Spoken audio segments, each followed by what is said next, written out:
Hello, and welcome to the Love Mirror. Are you living a sexless relationship? Take the first step toward reconnection. Welcome to Love Mirror. From physical challenges to breaches of trust to parenting exhaustion and beyond, there are so many reasons for a lack of sex in relationships. Some couples are perfectly happy without sex, and that's fine, as long as everyone's on the same page. More often, however, sexlessness is shrouded in hurt feelings and confusion, particularly when the love is there but the lust is not. If you ever want to know if your sex life is normal, a quick internet search will deliver you more results than your mind or ego or heart can possibly comprehend. Type sexless marriage into a search engine and over 2 million results will appear in under a second. The phrase even has its own Wikipedia entry. So, you can find some relief in knowing you are clearly not the first person to wonder if the amount of sex you are, or are not, having is normal. So, what is normal? Many of us have found ourselves reading studies that cite once a week as the norm, or seek to provide qualitative data around involuntary celibacy.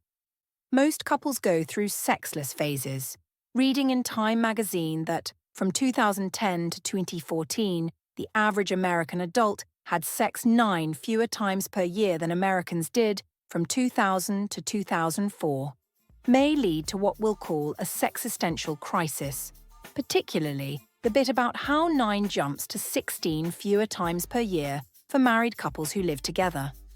Whether these stats make you feel better or worse about your own situation, please know, when it comes to sex, numbers miss the bigger picture. The more diffuse and uncrunchable aspects of sexual expression, love, intimacy, power, surrender, sensuality, and excitement, rarely become a headline. These facets of eroticism don't lend themselves easily to statistics. Eroticism as an immeasurable quality of aliveness and imagination is too often reduced to what the French author Jean-Claude Guillebeau calls une arithmétique physiologique, a physiological arithmetic. But it's precisely those unquantifiable aspects of sex and sensuality that help revive a dead bed. Bringing desire back to a sexless relationship. Talking with your partner about desire may be intimidating at first. It can feel so mysterious, particularly when it feels out of reach. How do we define it? Why is it so difficult to sustain it? Why do we lose it? How do we reclaim it? Once it's gone, can it be rekindled? You don't need to answer these questions with your partner. Remind each other that we all grapple with the subject of desire, even if we're satisfied in every other area of the relationship. Straight, gay, young, old, married, coupled or polyamorous, we want to want.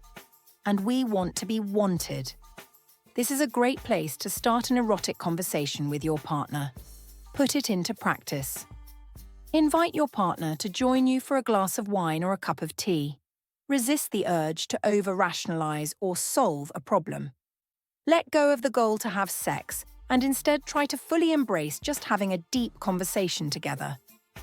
Engage in your sense of curiosity when you ask them 3 of the following erotic questions. What's your favorite temperature of water? What's your favorite temperature generally outside? How do you respond to sun, wind, air? Are you aware of what touches your skin, of what hovers around you? When you wash yourself, what's your relationship to the body that you're washing? Do you enjoy touching yourself? And I'm not talking about genitals only, but pleasing and soothing yourself. When you drink coffee or tea, do you find yourself gobbling or savoring? What non-sexual thing feels sexual to you? Which is the sense with which you make love the most? Which sense do you barely notice or use?